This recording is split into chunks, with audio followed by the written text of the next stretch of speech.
नमस्कार, मैं हूं आपके साथ अविनाश कर और आप देख रहे हैं सैटेलाइट। रायपुर में सूटकेस में लाश मिलने के मामले में पुलिस ने आरोपियों को फ्लाइट के जरिए दिल्ली से रायपुर लेकर पहुंची है। हत्याकांड के मास्टरमाइंड अंकित उपाध्याय और उसकी पत्नी शिवानी शर्मा रायपुर में किशोर पैंकरा की लाश को ठिकाने लगाने के बाद भाग निकले थे, जिन्हें दिल्ली में सीआईएसएफ और दिल्ली पुलिस की मदद से गिरफ्तार किया गया। जायजा लिया हमारे संवाददाता संदीप शुक्ला ने।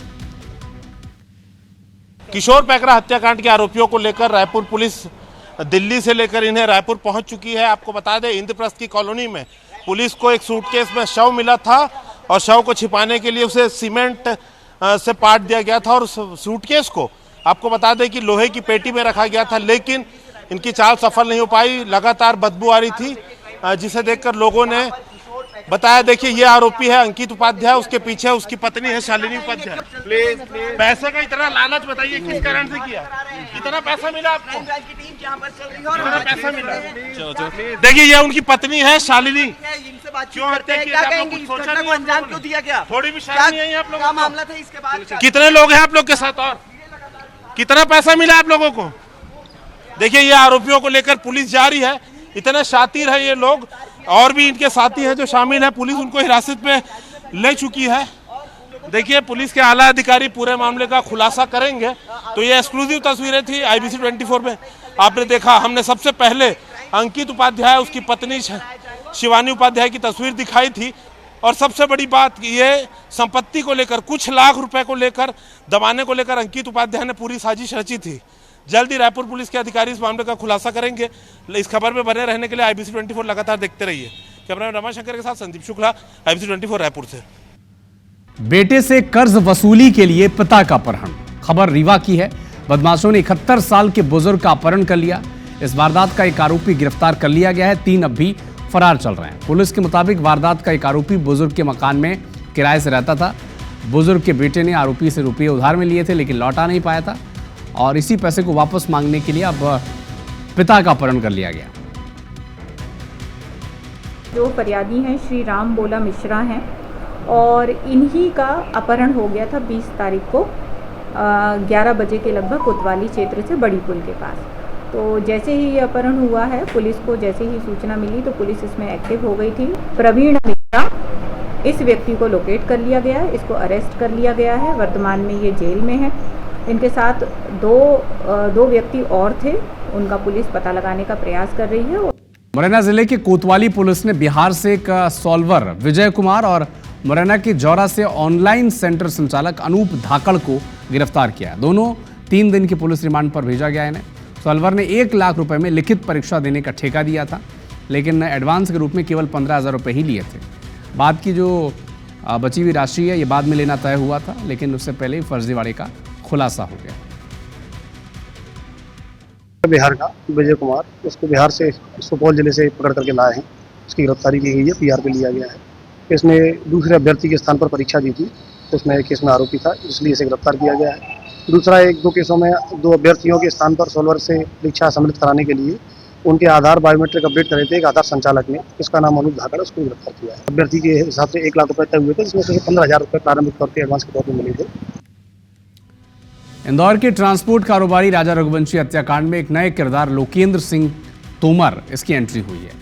आरोप यह है कि उसने सोनम के काले रंग के बैग को जलवाने के लिए प्रॉपर्टी कारोबारी शिलोम जेम्स से कहा था कि बैग तो जला दिया गया, लेकिन उसमें रखे 5 लाख रुपए और पिस्टल नहीं मिले। पुलिस को शक है कि राजा और सोनम के मोबाइल का राज भी लोकेंद्र ही जानता है, जिसके बाद उसको हिरासत में लिया गया और शिलोंग और इंदौर पुलिस भी ग्वालियर पहुंची है। मेडिकल कराया गया, कोर्ट में पेश किया। 3 दिन की ट्रांजिट रिमांड पर शिलोंग पुलिस को सौंप दिया गया है। अभी उसको जो है 72 घंटे लगभग 3 दिन का पूरा जर्नी का रिमांड मिला है उसको। वो है फ्लैट का, इनका फ्लैट के ओनर जी हैं और इनके फ्लैट में आरोपिया और उसका प्रेमी वो रुके हैं, वहीं से वो अरेस्ट हुए हैं। और उनका कुछ सामान था, वो सामान का कुछ क्लू आ रहा है कि सामान कुछ डिस्ट्रॉय कर दिया गया। तो उसमें क्या क्या चीज़ें थी, अब वो इंदौर पुलिस और आपकी शिलोंग पुलिस ये मिलकर उसको इन्वेस्टिगेट करेंगे। न्यायालय द्वारा आरोपी को 3 दिन के रिमांड पर, ट्रांजिट रिमांड पर भेजा गया है कि जो अन्य सह अभियुक्त जो प्रकरण के हैं उनके साथ बातचीत के आधार पर पता चला है, जिस संबंध में अनुसंधान जारी है। इसलिए उनके द्वारा आगे उसको शिलोंग न्यायालय में पेश करना है, जिसके लिए उनके द्वारा ट्रांजिट रिमांड की मांग की गई थी। सूटकेस और ट्रंक में लाश मिलने के मामले में आरोपियों को अब पुलिस ने एयरपोर्ट से क्राइम ब्रांच ऑफिस लेकर पहुंची है। जायजा लिया हमारे संवाददाता संदीप शुक्ला ने। आरोपियों को लेकर देखिए पुलिस जो है क्राइम ब्रांच पहुंच चुकी है। हमने एयरपोर्ट में आपको तस्वीरें दिखाई थी। अंकित उपाध्याय और उसकी पत्नी नवीन उपाध्याय, देखिए शालिनी उपाध्याय, ये लेकर दोनों को पुलिस पहुंच चुकी है। इस केस पर सभी लोगों की नजर है कि कैसे अगर इन्होंने जो वारदात को पूरा अंजाम दिया, कौन कौन इस पे शामिल थे। तो यही वो हत्यारे हैं देखिए, जिसके कारण पूरे प्रदेश में सनसनी फैली हुई थी, पूरे देश में ये चर्चित हुआ। क्यों किया था आप लोगों ने? कितना पैसे का लालच था? देखने को मिला मेरे कितने पैसे का लालच था? कितने पैसे का लालच था अंकित? देखिए आरोपियों को लेकर पुलिस अभी जा रही है। तो आरोपियों को लेकर पुलिस क्राइम ब्रांच पहुंच चुकी है, पूछताछ की जाएगी। जैसे कि जो सीसीटीवी सामने आया था कि लिफ्ट से कुछ लोग पेटी उतारते हुए दिख रहे हैं, तो सीधी सी बात है कि इस पे 2 लोग कम से कम और लिफ्ट है। क्या इस प्लानिंग में और जो लोग शामिल थे ये अभी तक पता नहीं चल पाया, लेकिन एक बात तो पक्की है, जो ट्रंक उतारा गया था उस पर 2 लोग शामिल थे।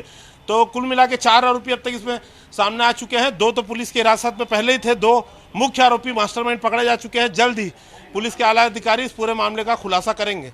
कैमरामैन रमाशंकर के साथ संदीप शुक्ला, IBC 24 रायपुर से। विदिशा के शेरपुरा में फायरिंग से 2 महिलाएं घायल हो गईं। दोनों को इलाज के लिए मेडिकल कॉलेज में भर्ती कराया गया। घटना की सूचना मिलते ही मौके पर पहुंची पुलिस के सामने भी हमलावर ने फायरिंग की। घटना में घायल हुई महिला का सीसीटीवी फुटेज भी सामने आया है। स्थानीय लोगों ने बताया कि पिछले 2 दिनों से यहां फायरिंग की जा रही थी। मामले की जानकारी एसपी और सीएसपी ने एक संदिग्ध को गिरफ्तार भी किया है और पूछताछ उससे हो रही है। तत्काल पुलिस ने यहाँ पर रीच किया, उसके बाद ये सर्च करना शुरू किया। कोई है ना दुश्मनी या कोई अनिमिति उन्होंने नहीं बताई, वो किसी अज्ञात उसके ऊपर फायर कर रहा है ऐसा पता चला।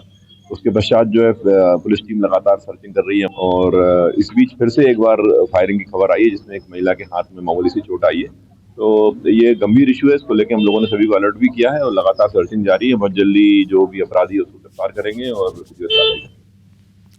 रायसेन में किसान के साथ लाखों की ठगी हुई।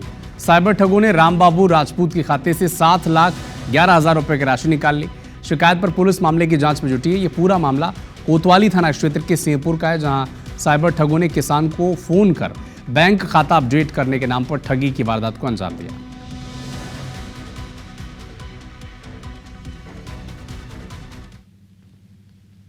सर मेरे चाचा सिंहपुर के रहने वाले एक किसान हैं, तो उनके पास एक फ्रॉड कॉल आया। उसके बाद शाम को उसने व्हाट्सएप और फोन पे सब बंद कर दिया। मेरा मोबाइल हैंग हो गया। मोबाइल हैंग होने के बाद सर मैं बैंक आया शनिवार के रोज, मैंने चेक कराया तो मेरे सर खाते से पैसे उड़ गए थे। उसको दंड दिया जाए फ्रॉड करने वालों को और मेरा सर पैसा वापस मिल जाए। सर जितने भी अकाउंट्स हैं उनकी डिटेल वगैरह ली जा रही है और जितने भी बैंक अकाउंट्स में ट्रांसफर हुए होंगे उन सभी की डिटेल ले जाकर विवेचना आगे हम जारी रखेंगे। आजकल आए दिन साइबर ठगी के मामले सामने आ रहे हैं, लेकिन बिलासपुर से इस बार केंद्र की एक योजना के नाम पर ठगी का मामला सामने आया है। दरअसल बिलासपुर के एक व्यापारी मनोज से राष्ट्रीय ग्रामीण साक्षरता मिशन के नाम पर लगभग 5.29 करोड़ की धोखाधड़ी हुई है। शिकायत के मुताबिक नवंबर 2024 में राष्ट्रीय ग्रामीण मिशन से स्कूली बच्चों के लिए स्वेटर सप्लाई का टेंडर निकाला गया था। आरोपी अनीता उपाध्याय ने 3 सहयोगी के साथ मिलकर फर्जी सरकारी दस्तावेज दिखाकर व्यापारी मनोज को झांसे में लिया और सप्लाई के 7 दिन के भीतर सप्लाई का भुगतान कर दिया जाएगा, ये कहा।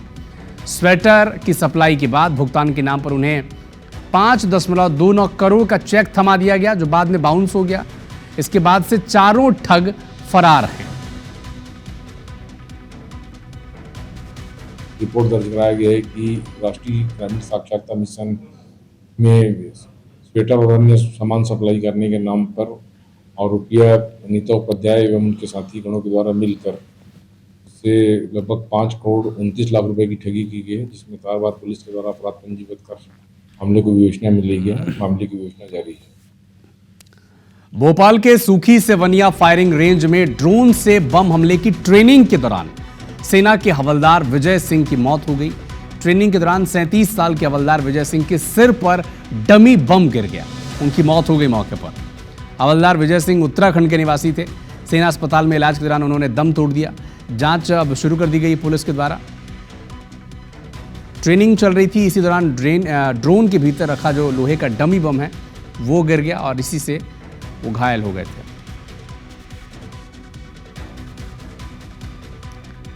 रायपुर से एक बड़ा अपडेट आप तक पहुंचा दें। युवक को सड़क किनारे फेंक दिया गया है। एम्स के डॉक्टर्स ने इस युवक को मृत घोषित किया। युवक को फेंकने वाले 2 आरोपी हिरासत में लिए गए हैं। आरोपियों से पुलिस पूछताछ कर रही है। कबीरनगर थाना इलाके का मामला है। तहसीन जैदी हमारे सहयोगी अधिक जानकारी के लिए हमारे साथ जुड़ चुके हैं। तहसीन, क्या हुआ वहां पर?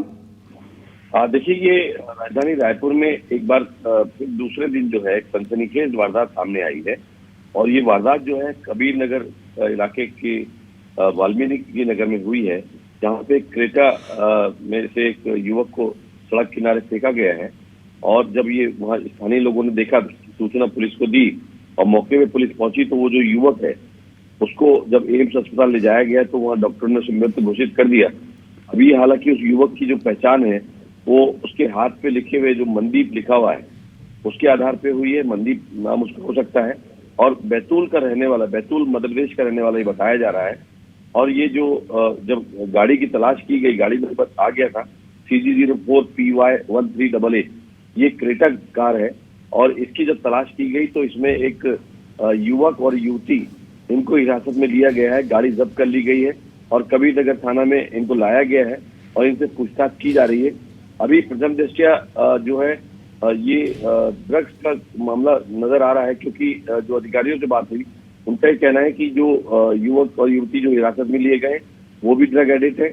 और अभी पीएम रिपोर्ट के बाद ये क्लियर हो पाएगा कि युवक की स्वाभाविक मौत किस तरीके से हुई है, तो उसके कारणों का खुलासा हो पाएगा। लेकिन एक और सनसनीखेज वारदात जो दूसरे दिन राजधानी रायपुर में सामने आई है कि एक युवक को सड़क किनारे फेंका गया था, जिसको एम्स के डॉक्टर ने मृत घोषित किया है और जो युवक युवती हिरासत में लिए गए, गाड़ी जब्त कर ली गई, उनसे पूछताछ की जा रही है। जी, कोई कनेक्शन इनका आपस में सामने आया है तहसीन?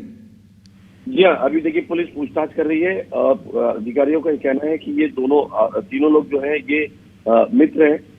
इस बात की भी प्रथम पूछताछ में इनसे बातचीत में पता लगा है। लेकिन ये किस तरीके के दोस्त हैं, ये युवक को हुआ क्या था गाड़ी में और इसको सड़क किनारे क्यों फेंका, ये अभी पूछताछ की जा रही है। लेकिन युवक युवती जो है पुलिस से सहयोग नहीं कर रहे हैं और अभी पुलिस के आलाधिकारी जो है कबीरनगर थाने पहुंचे हुए हैं और उन युवक युवती जो हिरासत मिली है उनसे पूछताछ की जा रही है। ठीक है तहसीन, आप नजर बना के रखिएगा इस खबर पर। अपडेट आपसे आगे मिलेंगे। शुक्रिया। डिंडौरी के वन परिक्षेत्र करंजिया में 250 एकड़ भूमि को कब्जा मुक्त कराया गया। लगभग 110 वनकर्मी, पुलिस और राजस्व विभाग के अधिकारियों की मौजूदगी में अतिक्रमण को हटाया गया। ग्रामीण वन विभाग के बीच तनाव की स्थिति बनी रही। समझाइश के बाद ग्रामीणों को शांत कराया गया। पश्चिम करंजिया परिक्षेत्र है, वहां पर जो है उमरिया गांव है। कुल 122 हेक्टेयर जमीन पर जो है 10 से 15 व्यक्तियों के द्वारा जो है कब्जा किया गया था, जिसे आज सुबह डिवीजन का पूरा अमला मिलकर वो कब्जे को जो है वापस वन विभाग के कब्जे में किया गया। जांजगीर चांपा जिले में 5वीं और 8वीं के मार्कशीट में भारी त्रुटियां सामने आई हैं। शिक्षा विभाग ने उन छात्र को पास कर दिया है जो परीक्षा में बैठे ही नहीं है, उन छात्र को फेल कर दिया जो परीक्षा में शामिल हुए थे। दरअसल 12 साल बाद 5वीं 8वीं की बोर्ड परीक्षा हुई, लेकिन मार्कशीट आते ही छात्र छात्रा निराश हैं क्योंकि मार्कशीट में बड़ी त्रुटियां हैं। पेरेंट्स भी अब शिक्षा विभाग के चक्कर काटने को मजबूर हैं।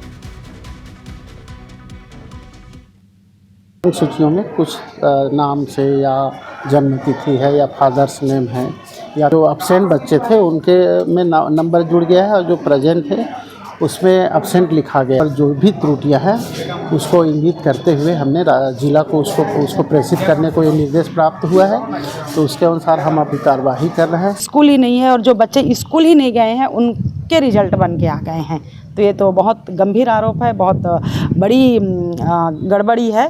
तो इसको प्रदेश में बात को रखा जाएगा, शीर्ष नेतृत्व में रखा जाएगा। शिक्षा और स्वास्थ्य सबके लिए बराबर है और सब मिलकर सदन में इस बात को उठाएंगे ताकि जल्द से जल्द इसका निराकरण हो सके। मुंगेली जिले में पीडब्ल्यूडी मंत्री अरुण साव के गृह जिले में घटिया सड़क निर्माण ने कई सवाल खड़े किए हैं। एसडीओ की मौजूदगी में ठेकेदार पर घटिया सड़क निर्माण का आरोप लग रहा है। विभाग के प्रतिबंध के बावजूद बारिश में सड़क का निर्माण का काम जारी है। ऐसे में विभाग की नियम कानून को लेकर भी कई सवाल उठ रहे हैं। तो सोचना चाहिए कि अगर सही अगर पानी अगर गिर रहा है तो नहीं करना चाहिए। हम लिख के भी दे चुके हैं, बरसात के बाद भी करने को उसको इंस्ट्रक्शन दिया गया है। कार्रवाई किया जाएगा, भुगतान उसका रोका जाएगा, है ना। उसके ऊपर जो भी एक्शन लेना है अनुबंधन से कार्रवाई करेंगे। 15 जून के बाद बारिश आ जाती है, बारिश को ध्यान में रखकर निर्माण के काम होने चाहिए, ये सभी के लिए निर्देश है। बस्तर संभाग के आंगनबाड़ी केंद्र के पास खुद का भवन नहीं है। आंगनबाड़ी के पास खुद का भवन, वहां बच्चों को गंदगी का सामना करना पड़ता है, वहीं पे उन्हें रहना पड़ता है, जैसे बच्चों को परेशानियों का सामना करना पड़ रहा है। बताया जा रहा है कि बस्तर संभाग मुख्यालय जगदलपुर में ही 138 आंगनबाड़ी केंद्रों के लिए भवन की उपलब्धता नहीं है। इन आंगनबाड़ी केंद्रों को किराए के मकान में संचालित किया जा रहा है। 97 से मैं अपने आंगनबाड़ी में कार्य कर रही थी, अभी पूरा जर्जर हो गया है, इसलिए स्कूल के एक कक्ष में मैं लगवा रही हूँ अपना आंगनबाड़ी। अब नया भवन मिल जाए तो हम उसमें अपना आंगनबाड़ी चालू कर सकते। लगातार देखो भवन बन रहे हैं, प्राइवेट जो मकान वगैरह किराए से आते हैं उसमें प्रॉब्लम तो होती है, क्योंकि किराए का जो भवन है वो आंगनबाड़ी केंद्र के लिए निर्धारित मापदंडों के अनुसार होता नहीं है। और जैसे जहाँ पर उपलब्धता होती है, विशेषकर शहरों में ज़्यादा प्रॉब्लम होती है। जो बन नहीं पाता उसका पैसा समय समय पर नगर निगम उस डिपार्टमेंट को वापस करता है। क्योंकि स्थल उपलब्ध नहीं है, स्थल की जिम्मेदारी भी जो है महिला बाल विकास को लेनी चाहिए। उपलब्ध रहता है वहाँ पे आंगनबाड़ी बना दी जाती है, और नहीं होता है तो वहाँ पे फिर महिला बाल विकास किराए से उसको संचालित करती है। उनके डिपार्टमेंट का मामला है, वो उस ढंग से आगे फिर काम करती है। मध्य प्रदेश में मानसून की तय समय से पहले एंट्री हो गई है, लेकिन खरीफ फसल की तैयारी करने में कृषि विभाग लेट हो गया। शुरुआत में प्रदेश के किसानों ने बोवनी शुरू कर दी, लेकिन कृषि विभाग की लापरवाही के चलते प्रदेश का खरीफ प्लान तैयार नहीं हो पाया। ये प्लान खरीफ बोवनी की रीढ़ है। इससे न सिर्फ ज़रूरी संसाधन का जिक्र होता है, बल्कि बोवनी से पहले किसानों तक कैसे खाद पहुँचे इसका भी जिक्र होता है। अब 5 संभाग में खरीफ प्लान की बैठक बाकी है। 27 जून को चंबल ग्वालियर, 25 जून को भोपाल नर्मदापुरम, 26 जून को जबलपुर संभाग में बैठकें प्रस्तावित हैं। किसान जो है खाद की किल्लत से काफ़ी परेशान हो रहा है। सरकार ने पूर्व में ही किसानों को खाद उपलब्ध कराना चाहिए था, इस पर ध्यान देना चाहिए था, लेकिन सरकार किसानों की ओर बिल्कुल ध्यान नहीं दे रही है। आज किसान दर बदर की ठोकरें खा रहा है और किसान औने पौने दामों पर खाद खरीदने को मजबूर हो रहा है। मध्य प्रदेश सरकार का कृषि विभाग का अमला इतना लेट लतीफ चल रहा है कि अभी संभाग दर संभाग बैठकें करने पर तुला हुआ है। अब आप बताइए, आप बैठकें करते रहेंगे तो किसान का क्या हाल होगा कि किसानों के लिए हम ये करेंगे, किसानों के लिए वो करेंगे। आप किसानों के हित में आखिर करेंगे क्या? स्पष्ट कर दीजिए। किसानों की स्थिति अभी से बड़ी बुरी हो चुकी है। कृषि मंत्री से लेकर के और मध्य प्रदेश की सरकार के मुखिया तक हर एक क्षेत्र पर उनका पूरा ध्यान है। चाहे खरीफ की बुआई का मामला हो, चाहे बाकी सब चीज़ें हो, सारा चीज़ें उनके ध्यान में। और हमको मालूम है समय रहते संवेदनशील सरकार है डॉक्टर मोहन यादव जी की, सारे काम होंगे। राजधानी भोपाल से चौंकाने वाला मामला सामने आया है। यहां कब्रिस्तान ही गायब हो गए। किसी वक्त शहर में 200 कब्रिस्तान थे, लेकिन अब केवल 22 बचे हैं। मुस्लिम समाज गायब हो रहे कब्रिस्तान की तकलीफ से जूझ रहा है। उनका दर्द है कि वो अपनी और अपनों की मौत के बाद उन्हें आखिर कहां सुपुर्द खाक करें। बताया जा रहा है कि जहां पहले कब्रिस्तान हुआ करते थे, अब उस ज़मीन पर मकान, दुकान, फैक्ट्रियां और कॉलोनी खड़ी हो चुकी है। कब्रिस्तान के इस तरह सिमटे हुए दायरे से परेशान मुस्लिम समाज ने सरकार से अपील की है कि इसका हल निकाला जाए, नहीं तो मुर्दों को दफनाने शमशान घाट का रुख करना पड़ेगा। 200 कब्रिस्तान आज जो है 25 कब्रिस्तान भी नहीं है। आप गिन लीजिए कहाँ हैं। तो आप ये जो इंक्रोचर है कब हटेंगे ये? और सरकार इतनी लाचार हो चुकी है। जो सरकार एक तरफ किसी को भी फौरन किसी के भी मकान को बुलडोज कर देती है, तुरंत एक्शन कार्रवाई, तुरंत कार्रवाई होती है। वो सरकार इतनी लाचार हो चुकी है। कब्रिस्तान ही नहीं बचे हैं साहब, जहाँ पर जबकि 289 300 कब्रिस्तान थे। कब्रिस्तानों में तो पूरे मतलब ख़त्म हो गए हैं, पता ही नहीं है। जब 22 23 24 ही बचे हैं शहर के अंदर कब्रिस्तान। ये विषय संज्ञान में आया है। हमने तत्काल इसको अपने संबंधित शाखा को, काफ़ी अम्मा को लिखा है और वो समस्त दस्तावेज, जो वैधानिक दस्तावेज इसके क्या है, वो सब हमारे सामने प्रस्तुत करते ही हम जो उपयुक्त कार्रवाई है वो कानूनन कार्रवाई करेंगे। अजब सिस्टम की गजब कहानी सरगुजा में सामने आई। यहाँ 2 महिलाओं के आधार नंबर एक ही हैं। इस गड़बड़ी की वजह से दोनों ही महिलाओं को कई सारी योजनाओं का लाभ लेने में दिक्कत आती है। अब सुने महिलाओं का नाम, कविता और अल्पना खलको। इन दोनों का आधार नंबर एक ही है। इसको सुधरवाने के लिए दोनों कई बार चॉइस सेंटर, ई सेवा केंद्र की चक्कर लगा चुकी हैं, लेकिन सुनवाई होती नहीं है। इसमें सबसे बड़ी परेशानी ये है कि अंबिकापुर की कविता, जैसे महतारी बंधन योजना का लाभ मिलता है, उसकी राशि बलरामपुर की अल्पना खलको के खाते में चला जाता है। हालांकि अल्पना इस राशि को कविता को ट्रांसफ़र कर देती है, लेकिन सवाल ये है कि जो समस्या सबके सामने है उसका निराकरण कैसे होगा और कब होगा। महतारी बंधन योजना में भरे थे तो वो पैसा जो है उस मैडम के पास चला जा रहा है। अच्छा। हाँ, बाद से टीम भी आया था, उनके पास भी गया, वो लोग बोले कि सुधर जाएगा, लेकिन कुछ हुआ ही नहीं। यहाँ ई सेवा केंद्र में भी गए थे, उसके बाद चॉइस सेंटर, कितने चॉइस सेंटर का चक्कर भी काट लिए, कुछ हो ही नहीं रहा। बैंक का उसके अंदर एज सच इनडायरेक्टली या डायरेक्टली कोई रोल नहीं है। जो आधार कार्ड के थ्रू पैसा है, वो जिस खाते के अंदर आधार कार्ड की डिटेल परफेक्टली फीडेड है, उसी के अंदर वो डायरेक्ट पैसा जाएगा। इस मामले को हम लोग UIDAI के ऑफिस में भेजेंगे और वहाँ से कंडीशन ये होगी कि दोनों का आधार नंबर कैंसिल करके फिर से रजिस्ट्रेशन किया जाएगा, तब वो सुधार हो पाएगा। राजधानी भोपाल में देश का पहला कचरा कैफे खुलने जा रहा है। इस कैफे में आप अपने घर का कोई भी कचरा लेकर जा सकते हैं और बदले में आपको मनपसंद खाना मिलेगा। खाने का मूड नहीं है तो होम डेकोरेशन का कोई सामान ले सकते हैं। जायजा लिया हमारी संवाददाता साक्षी त्रिपाठी ने। कचरा कैफे, आप सोच रहे होंगे ये कैसा कैफे है। ये एक ऐसा कैफे है जहां पर आप कचरा लाएंगे, अपने घर के वेस्ट लाएंगे और उसके बदले में आप ढेर सारे गिफ्ट हैम्पर्स, खाने पीने की चीज़ें, घर के डेकोरेशन के सामान और भी बहुत कुछ ले जाएंगे।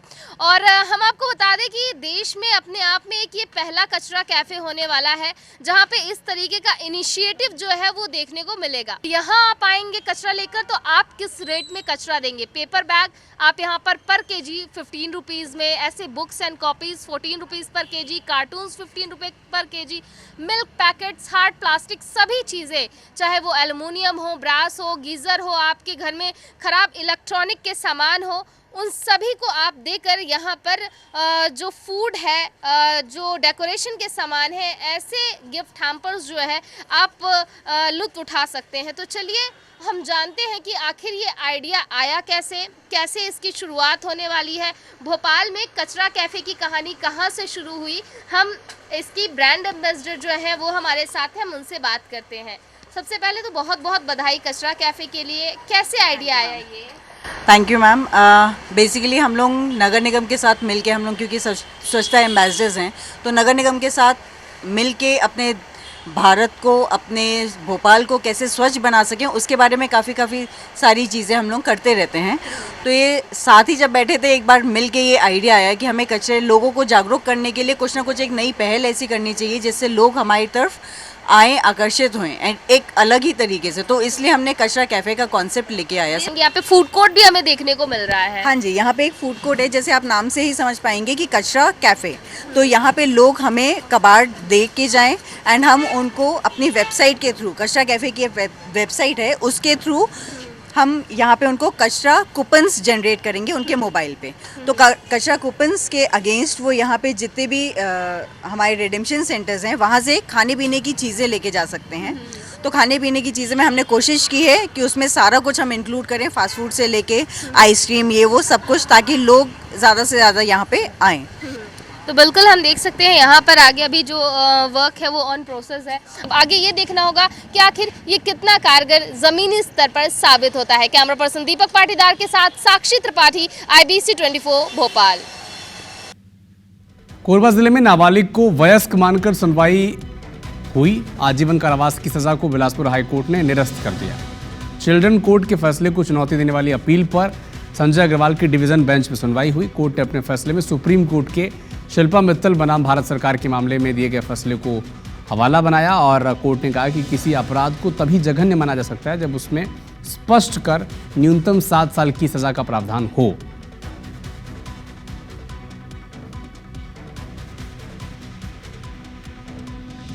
इंदौर नगर निगम में टैक्स वृद्धि को लेकर अब बीजेपी और कांग्रेस आमने सामने हैं। कांग्रेस ने शहर के सभी जोनल दफ्तर में प्रदर्शन की चेतावनी दी है। बीजेपी कह रही कि पिछले वर्ष का टैक्स इस बार बढ़ाया जा रहा है। महापौर जी, नए नए नवाचार इंदौर शहर में होते जा रहे हैं। एक नवाचार ये भी है कि आपने बोला था टैक्स नहीं बढ़ाएंगे और जनता पे आपने एक बड़ा बोझा डाल दिया। जब नगर निगम जनता को पर्याप्त सुविधाएं नहीं दे पा रही, गर्मी के दिनों में पानी नहीं दे पा रही है, उसके बावजूद संपत्ति कर और तमाम करों में वृद्धि करना निश्चित रूप से अन्याय, अत्याचार है। कि 24-25 का जो हमने टैक्स बढ़ाया था वो चूँकि चुनाव के बाद 7वें महीने में बढ़ाया था तो उसको उस साल में लिया नहीं जनता से। अगर हम उसको बाद में ले रहे हैं और अगर इसको टैक्स बढ़ाना कहते हैं तो मुझे लगता है कि इस पर बात करना व्यर्थ है। नर्मदापुरम की बेटी प्रतिभा अहिरवार इजराइल के हाइफा शहर में रहकर अपनी पीएचडी की पढ़ाई कर रही है और वहां चल रहे युद्ध के चलते मुश्किल हालातों का सामना कर रही है। इन दिनों इजराइल के हाइफा शहर की हालत बेहद खराब है। उसने अपने परिजनों को बताया कि बचने के लिए बंकर्स का सहारा लेना पड़ता है। वो बता रही है कि उन्हें हर वक्त फ़ोन पर नज़र रखनी पड़ती है और जैसे ही मैसेज आता है तुरंत सुरक्षित जगहों पर जाना पड़ता है।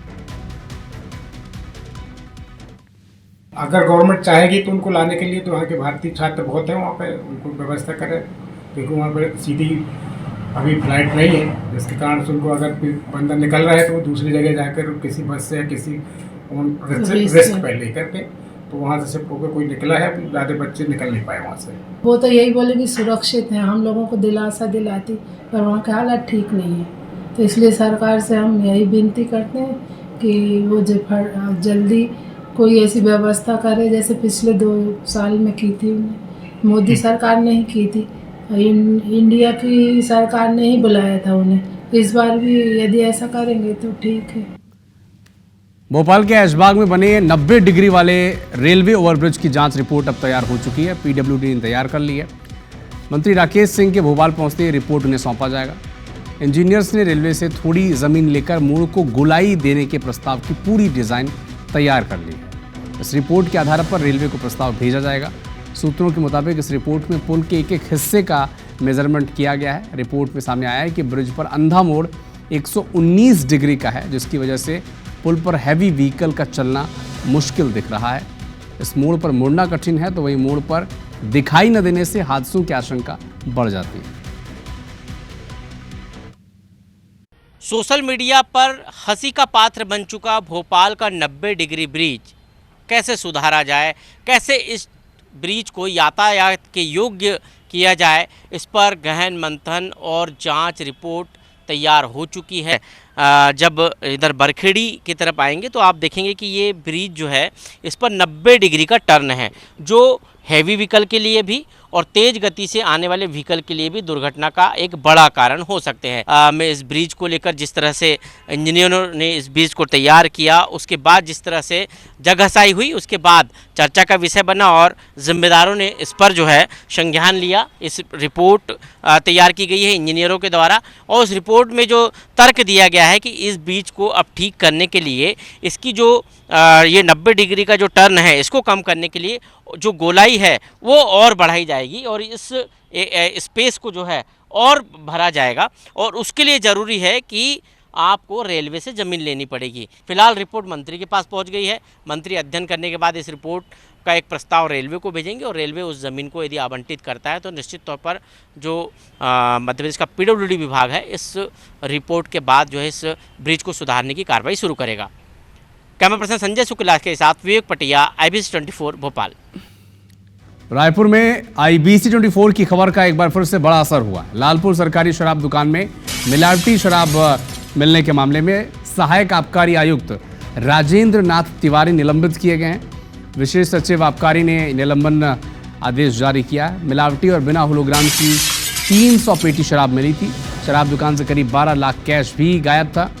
और मामले में ठेका कंपनी BIS के खिलाफ भी अब तक कोई कार्रवाई नहीं हुई है। BIS के सुपरवाइजर और 3 सेल्समैन समेत 4 कर्मचारी अब भी फरार चल रहे हैं।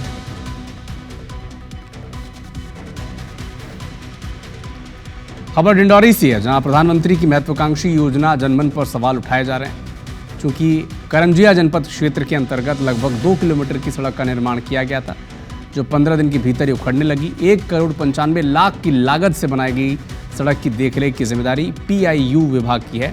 ग्रामीण कह रहे हैं कि सड़क खराब होने से उन्हें दिक्कत होती है। हम कई दिन है गए कि रोड अच्छे बनाओ कहते कि नहीं यार अच्छे से बना था ना। आज दिन 4-15 दिन हो गए, इस 15 दिन के बाद तुरंत उखड़ी की चालू हो गई।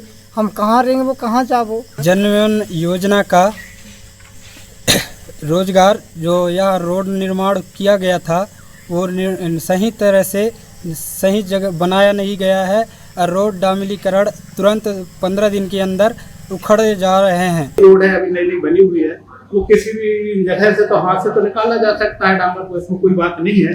उसमें ऐसा कोई क्वालिटी को लेके इशू नहीं है। हम पूरा गुणवत्ता को ध्यान में रखते ही वही रोड बना रहे हैं। यदि कोई कमी मिलती है तो हम उसको कॉन्ट्रैक्टर से बोल के उसको ठीक करवा देंगे। गोंड वंश की राजधानी रहे मंडला में वीरांगना रानी दुर्गावती का बलिदान दिवस सर्किट हाउस में मनाया जाएगा और इस आयोजन को सर्किट हाउस में मनाया गया है। प्रतिमा स्थल पर समारोह आयोजित कर वीरांगना को श्रद्धांजलि दी गई। कार्यक्रम में रानी दुर्गावती की वीर गाथाओं को याद किया गया और पुलिस के द्वारा गार्ड ऑफ ऑनर भी दिया गया। महारानी रानी दुर्गावती का बलिदान दिवस हम सब लोग मना रहे हैं और हमारे सभी जनप्रतिनिधि, सभी समाज के सभी प्रबुद्धजन, सब लोग मिलकर के यहाँ पे श्रद्धा सुमन अर्पित करने हम सब लोग रानी दुर्गावती की इस स्थल पे पहुँचते हैं और यहाँ पे एक भव्यता के साथ हम सब लोग रानी दुर्गावती को श्रद्धा सुमन अर्पित करते हैं। CM डॉक्टर मोहन यादव रानी दुर्गावती के 462वें बलिदान दिवस के मौके पर जबलपुर के पास नरई नाला समाधि स्थल पहुंचे, पुष्पांजलि अर्पित की और रानी दुर्गावती की जो स्मृतियां हैं वो भी उन्होंने साझा की। सबके साथ हमने बलिदान दिवस के इस कार्यक्रम में शामिल होकर के हमारी उस वीरांगना के प्रति अपनी आदरांजलि भी प्रस्तुत की है। मैं उम्मीद करता हूँ रानी दुर्गावती के उस गौरवशाली पृष्ठ को भारतवासी जीवन भर याद रखेंगे। मेरी अपनी ओर से इस अवसर पर जबलपुर वासियों को इस नई जू और रेस्क्यू सेंटर की बधाई। ग्वालियर में अंबेडकर मूर्ति विवाद में कांग्रेस पूरी तरह से कूद चुकी है। अब बुधवार को कांग्रेस के प्रदेश कांग्रेस के जो अध्यक्ष हैं जीतू पटवारी, प्रदेश प्रभारी हरीश चौधरी समेत पार्टी के जो बड़े नेता हैं दलितों के साथ उपवास पर बैठेंगे। ये उपवास मेला ग्राउंड के पास सूर्य नमस्कार तिराहे पर सुबह 11 बजे से शाम 5 बजे तक चलेगा। कांग्रेस ने कार्यक्रम का नाम संविधान सत्याग्रह उपवास आंदोलन रखा है।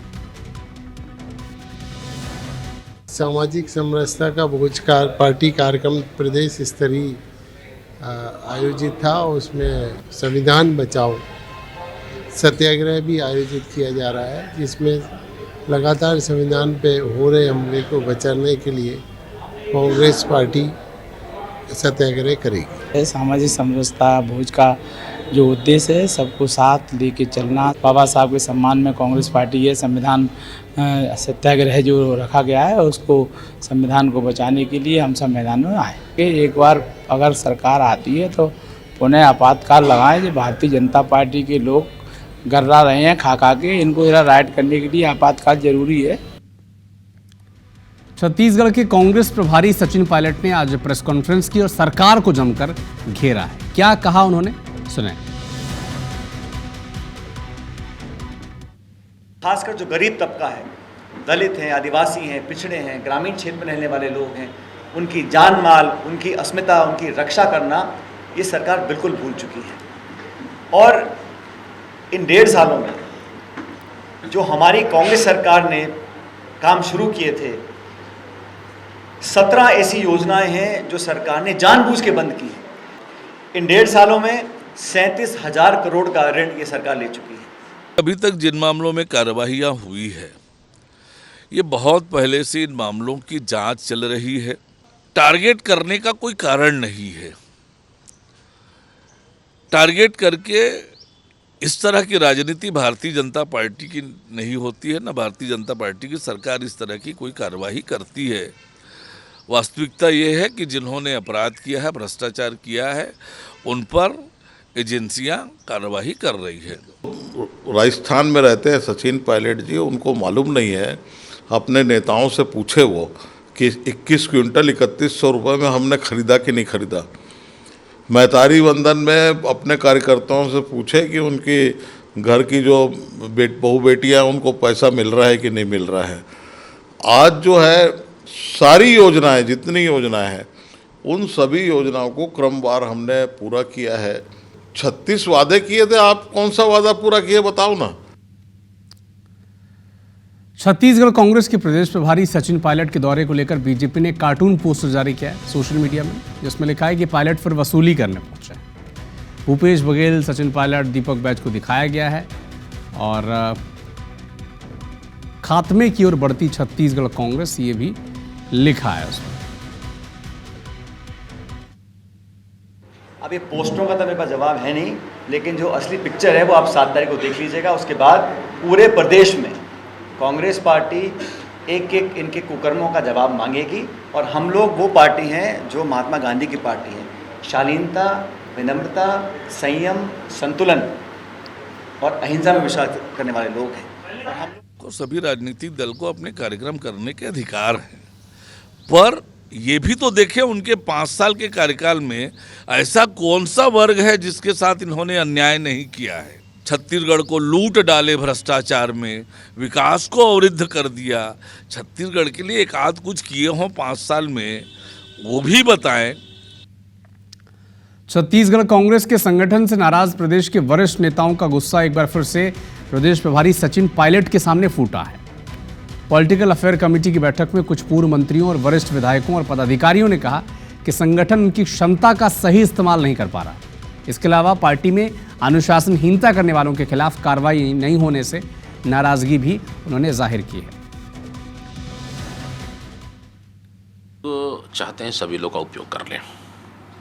हमारे पास पूर्व मंत्रीगण हैं, हमारा पीसीसी के पदाधिकारी हैं, तो इस तरह का हम लोग लगातार उपयोग कर रहे हैं। कहीं प्रेस कॉन्फ्रेंस में हम किसी जिले का प्रभार बना दे रहे हैं, तो कहीं कार्यक्रम का प्रभारी बना रहे हैं, तो कहीं और रूप से हम लोग जिम्मेदारी दे रहे हैं।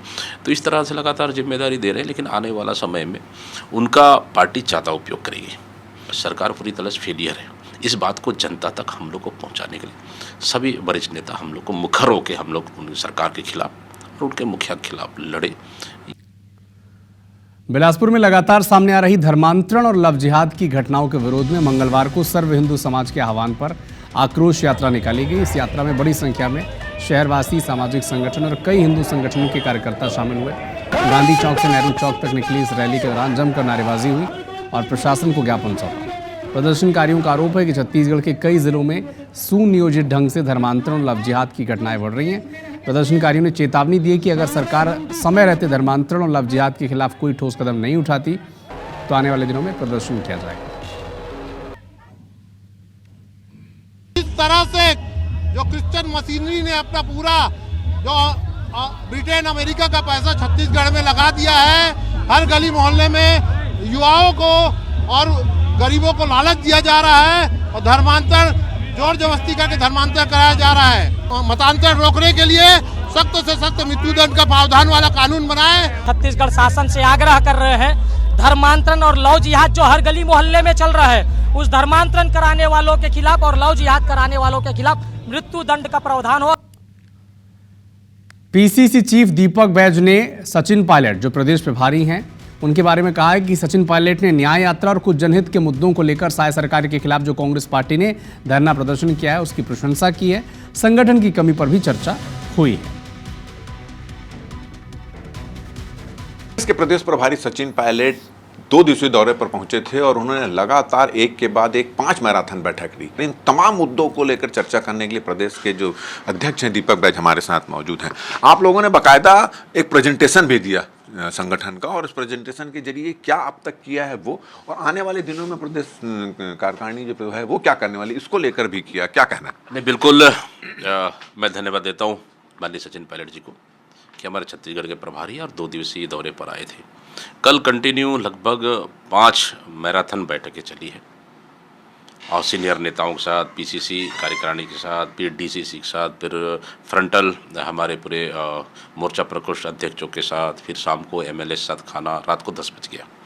तो इस तरह से कंटिन्यू बैठक में बहुत सारे सुझाव भी आए, निर्देश भी दिए और कई कमियां हैं तो उनको भी दूर करने के लिए उन्होंने निर्देश दिए। बहुत सारी चीज़ें बातें आई, कुछ कमियां भी उन्होंने गिनाई हैं। क्या दिशा निर्देश उन्होंने दिए? क्योंकि कुछ एक मामले हैं, कार्यकारिणी का विस्तार करना है, जिला अध्यक्षों की नियुक्ति करना है, संगठन में बहुत सारी नियुक्ति करना है, कुछ लोगों की शिकायत उनको हटाना है। 3 मुद्दों को लेकर क्या निर्देश? बिल्कुल, देखिए अगर हम लोग काम करते जाएंगे तो कहीं ना कहीं कमियां भी रहेगी, तो कहीं ना कहीं चूक भी होगी। तो उनको भी उन्होंने आने वाला समय में उनको भी कमियों को दूर करने के लिए, कहीं चूक हुई है उसको ठीक करने के लिए भी कहा। और सामने में आया है कि जितनी मुखरता के साथ मुख्यमंत्री और प्रधानमंत्रियों को के पर टारगेट करना चाहिए, वो मुखरता नजर नहीं आ रही है। कुछ जो वरिष्ठ नेता हैं, जो सीनियर नेता हैं, वो जितनी मुखरता के साथ बोलना चाहिए वो नहीं बोल रहे। तो इसको लेकर भी कोई दिशा निर्देश मिला है कि अब मुखर होना चाहिए? बिल्कुल, देखिए जिस तरह से पार्टी मजबूती के साथ सरकार के खिलाफ लड़ रही है और जेन्युइन मुद्दों को लेकर लड़ रही है, जनता की मुद्दे को लेकर, यूथ के मुद्दे, किसान के मुद्दे, सुरक्षा को लेकर, सब मुद्दों को लेकर लड़ाई लड़ रही है पार्टी। आप लोगों ने हाफ बिजली बिल देने की घोषणा की थी, उस योजना को उसको बंद कर दिया गया। अब भारतीय जनता पार्टी एक नई योजना ला रही है, पीएम सूर्य घर योजना, ताकि जो प्रधानमंत्री आवास के तहत जो दे रहे हैं उनको मुफ्त में बिजली देंगे। इस तरह की वो बात कर रहे हैं, क्या करना है? देखिए ये तो मुझे लगता है कि ये सिर्फ ढकोसला है। हमारी कांग्रेस की सरकार थी तो बिजली बिल ऑफ योजना हम लोग अमीर से लेकर गरीब तक सभी लोगों को देते थे, इसलिए कि क्योंकि छत्तीसगढ़ सरप्लस बिजली राज्य है और 24 घंटा बिजली मिलती थी। लेकिन इस सरकार में 24 घंटा बिजली भी नहीं मिल रहा है। का सार ये रहा कि अब छत्तीसगढ़ जो कांग्रेस है, यहाँ के जो विधायक हैं, वो सब मिलकर मुखरता के साथ राय सरकार के खिलाफ आंदोलन करेंगे, धरना प्रदर्शन आंदोलन करेंगे और सड़क की लड़ाई के साथ साथ सदन की लड़ाई भी जारी रहेगी। कैमरामैन धर्म के साथ राजेश मिश्रा, IBC 24 रायपुर। कांग्रेस के पॉलिटिकल अफेयर कमेटी की मीटिंग के बाद जिस तरह से मतभेद की खबरें पार्टी के नेताओं के बीच आई, इससे लेकर अब बीजेपी नेताओं ने अब टारगेट करना शुरू कर दिया है। बीजेपी के वरिष्ठ नेता हैं धर्मलाल कौशिक, उन्होंने कहा है कि कांग्रेस नेता आपस में बटे हुए हैं और प्रदेश कांग्रेस प्रभारी असहाय हालत में। और मुझे लगता है कि प्रभारी जी छत्तीसगढ़ कांग्रेस को लेकर के असहाय की स्थिति में है, ना उनको बैठा पा रहे हैं, ना कोई निर्णय करा पा रहे हैं। उस समय जो परिस्थितियां थी और आज जो उनकी परिस्थितियां हैं, इसको लेकर के वो केवल आरोप लगाने में लगे हुए हैं और इसी प्रकार से आरोप लगाते उनके 5 साल निकल जाएंगे। कितना दर्द है कांग्रेस पार्टी के पूर्व मुख्यमंत्री को, कितना दर्द है और अपने नेता के ऊपर उन्हें प्रश्न खड़ा करना पड़ता है। तो मैं तो सिर्फ यही कहूँगी कि कांग्रेस पार्टी आपस में ही निर्णय कर ले। हम क्या कह सकते हैं, भारतीय जनता पार्टी की सरकार बहुत अच्छा काम कर रही है। सचिन पायलट ने अपने 2 दिवसीय छत्तीसगढ़ दौरे के बीच में नक्सली हमले में शहीद एडिशनल एसपी आकाश गिरिपुंजे के परिजनों से मुलाकात की और शोक संवेदना व्यक्त की। उनके साथ चरणदास महंत, दीपक बैज, तीनों प्रभारी सचिव समेत कई कांग्रेसी नेता मौजूद थे और मीडिया से बात करते हुए उन्होंने कहा कि इस प्रकार के हमले से गलत संदेश जाता है। जो शहादत उन्होंने दी है, हमें उन पर फख्र है, गर्व है। इस प्रकार की घटनाओं पर हमें अंकुश लगाना पड़ेगा। आतंकवाद हो, नक्सलवाद हो, उसकी समाज में कोई जगह नहीं है। जो हिंसा करते हैं उसका पूरा हम सबको मिलकर इसका मुकाबला करना पड़ेगा। इनका पूरा सरकार मदद कर रही है, प्रशासन भी कर रहा है। एक नियमित पैकेज होता है जो हर शहीद को मिलता है। मुझे लगता है मैंने उसके पिताजी से बात की है, सरकार कोशिश कर रही है। कहीं कमी भी अगर होगी तो पूरा सहयोग इसमें करेंगे। राज्य सरकार भी कर रही है, केंद्र सरकार भी कर रही है और हम लोग भी अपनी तरफ से जो कुछ भी संभव सहायता होगी करने को तैयार है। खाद्य मंत्री दयालदास बघेल मंगलवार को गरियाबंद दौरे पर रहे, संगठन बैठक में शामिल हुए। राशन वितरण में अव्यवस्थाओं को लेकर अधिकारियों पर नाराजगी भी जताई है। नहीं, ये सब सोच करके माननीय मुख्यमंत्री जी निर्णय किए हैं। देखिए, हम चावल उत्सव मनाए हैं और एक उत्साह, लोगों के मन में एक उत्साह देखने को मिला कि 3 महीना चावल एक साथ एक मुश्त मिल रहा है। लोगों को मन में खुशी दिखा। थोड़ा सा थंब से लगाने में समय लग रहा है, लेकिन चावल सबको मिलेगा, 60% का तक अभी वितरण किया जा चुका है 21 तारीख की स्थिति में। आपातकाल के 50 साल पूरे होने पर छत्तीसगढ़ बीजेपी अलग अलग जिला मुख्यालय में काला दिवस मनाने के लिए प्रेस कॉन्फ्रेंस कर जानकारी दे रही है। ये 10 तस्वीरें आप देखें, भिलाई, खैरागढ़, जांजगीर, बिलासपुर, गरियाबंद, बीजापुर, लोरमी, महासमुंद, बलरामपुर, मनेन्द्रगढ़ और कवर्धा की। प्रेस कॉन्फ्रेंस में बताया कि 25 जून को यानी बुधवार को बीजेपी हर स्तर पर कार्यक्रम करेगी। इसके साथ ही मीसाबंदियों का सम्मान भी किया जाएगा। आज 50 वर्ष बीतने के बाद भारतीय जनता पार्टी ने पूरे देश में कार्यक्रम चलाया है कि हम 25 जून को पूरे देश भर में सभी जिले में इस कार्यक्रम को करेंगे और एक सेमिनार के माध्यम से हम इसकी जानकारी नीचे तक लोगों को बताएंगे कि किस प्रकार से तात्कालिक प्रधानमंत्री इंदिरा गांधी ने देश में इमरजेंसी लागू करी। 25 जून 1975 को आपातकाल लगा था और जबरन धरपकड़ करना, परेशान करना जनता को, ये उस काल में हुआ और जिसे भारत की जनता और आने वाली पीढ़ी जाने। श्रीमती इंदिरा गांधी जी ने देश पे आपातकाल लागू किया था। कांग्रेस के लोग कहते थे Indira is India and India is Indira, इस तरह की स्थिति उन्होंने निर्मित की थी।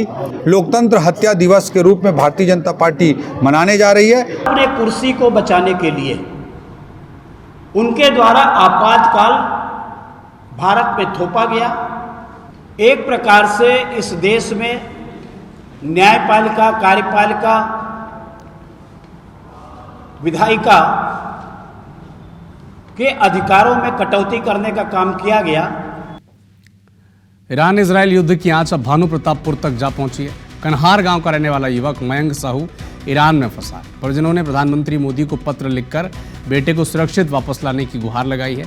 मयंक के परिजनों ने बताया कि मयंक ईरान की एक मर्चेंट कंपनी में काम करने गया है, जिसका 9 माह का एग्रीमेंट है। मयंक पिछले 6 महीने से ईरान में है और इसी बीच ये युद्ध शुरू हो गया और वो फंसा हुआ। युद्ध की स्थिति को देखते हुए यहाँ की प्रशासनिक जो व्यवस्था है, लोग के अस्पताल आवेदन लगाने बातचीत से रही मेरे लड़के से, और आज ही बात हुआ है। रात में वही 11:30 बजे के आसपास बात किया था, तो बोल रहे थे कि यही हम लोग अभी सब ठीक है, साझा कोर्ट में है, से करके बात हो रहा था। आज भी अभी बात हुई है, वहाँ के एम्बेसी वगैरह से बात किए हैं और हम लोग को सुरक्षित निकालने के लिए प्रयास कर रहे हैं। 2-4 दिन में वहाँ से निकालने के लिए व्यवस्था कर रहे हैं, ऐसे करके बताया है। हम लोग को भी सोचने मजबूर हो गया है, वहाँ से निकलना जरूरी है करके हम लोग गुहार लगाए हैं, ऐसे करके बता रहा था। खबर राजस्थान के गंगानगर से है। नशे के कारोबारी तस्करों ने पुलिस पर ही हमला बोल दिया। पुलिस ने नशा तस्करों की घेराबंदी के लिए नाकेबंदी भी की थी, लेकिन सभी ने नाकाबंदी तोड़कर भागने की कोशिश की। नशे के तस्कर की पिकअप से 3 पुलिसकर्मी घायल हो गए।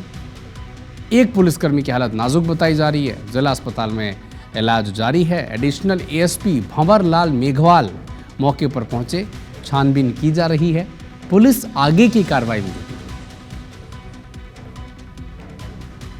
अलीराजपुर में शिक्षा विभाग में हुए 20 करोड़ रुपए से अधिक के घोटाले के मामले में ईडी ने जिले में कुछ 6 जगहों पर छापेमारी की। ईडी की अलग अलग टीम मंगलवार के सुबह आरोपियों के घर पहुंची। ईडी की टीम ने मुख्य आरोपी कमल राठौड़ के केशव नगर स्थित घर समेत उनके 3 रिश्तेदारों के घर भी दबिश दी। कट्टीवाड़ा में भी ईडी की टीम ने 2 जगहों पर आरोपियों से पूछताछ की। इसी तरह अलीराजपुर में 3, अम्बुआ में 1 और कट्टीवाड़ा 2 जगहों पर ईडी की अलग अलग टीमें पहुंची, कार्रवाई की, पूछताछ की। पूछताछ के बाद देर शाम ईडी की टीमें रवाना हुई। बता दें कि 2018 से 2023 के बीच कट्टीवाड़ा ब्लॉक के खंड शिक्षा कार्यालय में पदस्थ प्रभारी लेखपाल कमल राठौर ने सरकारी राशि में गबन कर 20 करोड़ रुपए से अधिक की राशि अपने और अपने रिश्तेदारों के बैंक खातों में ट्रांसफर की थी। कमल राठौर समेत 6 लोगों के खिलाफ धोखाधड़ी समेत अन्य धाराओं में मामला दर्ज कर जांच शुरू की गई थी। एफआईआर के बाद लंबे समय से फरार रहे मुख्य आरोपी कमल राठौर को पुलिस ने राजस्थान के पुष्कर से गिरफ्तार किया था, जिसके बाद उसे कोर्ट से जमानत मिल गई थी। फिलहाल इस बुलेटिन में इतना ही। नमस्कार।